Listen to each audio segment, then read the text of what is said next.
Hello everybody and welcome back to Maths with Miss Buick. In this video we're focusing on the 95% confidence interval for a population proportion. And here is your formula.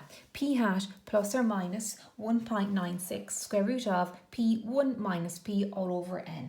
This part of the formula you will find on page 34 within your log tables, but the P hat element of the formula is not within the log tables on page 34. You're probably wondering at this stage, what is the difference between a 95% confidence interval for a population proportion, as in this video for today, and previous videos where we have a 95% confidence interval for a population mean. Well, let's discuss what is the difference. Well, a population proportion will be as follows. Let's say we have students in our school and we randomly select 100 of our students and we ask them, do they like maths? And out of those 100 students, 74 of those students said they liked maths. Well, that means that those 74 are the proportion of the population who like maths. And then you would do a calculation with those 74 students using the 95% confidence interval here on this formula. So let's have a look at a question so it might explain to you a little bit better. So here we go. So example.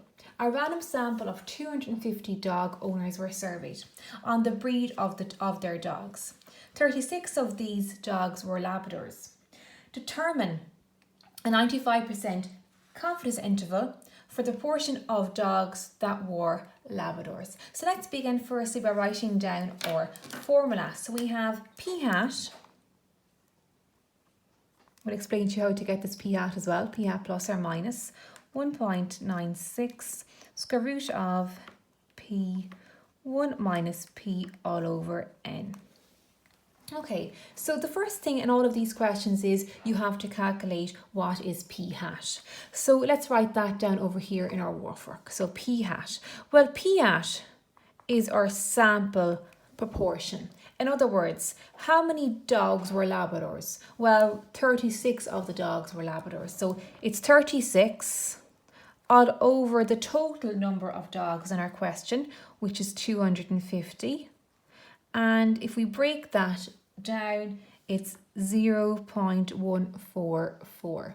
So our P hat is where we take our sample proportion and we put it over the total population proportion and we get 0.144.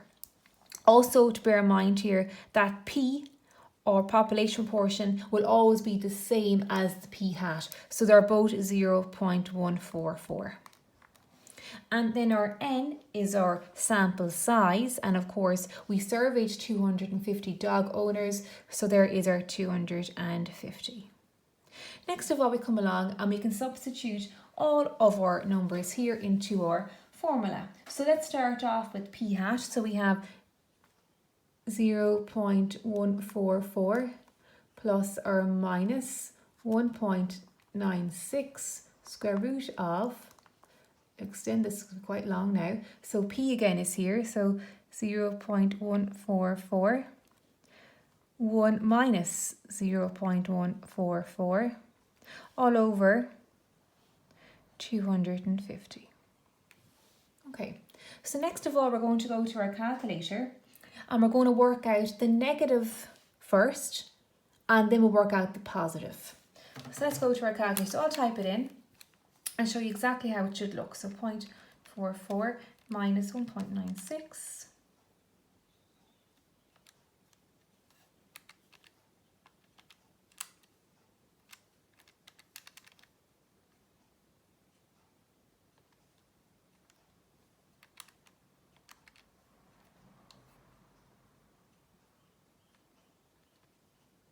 Okay, so I've typed in its calculator and I'm after getting 0.100. So here we have 0.100.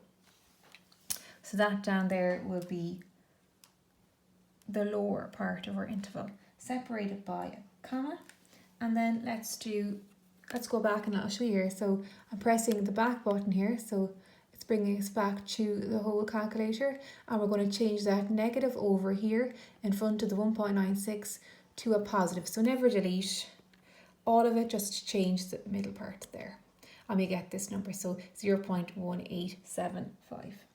So here we have 0.1875. And there we have it. This is our 95% confidence interval for our population proportion. In other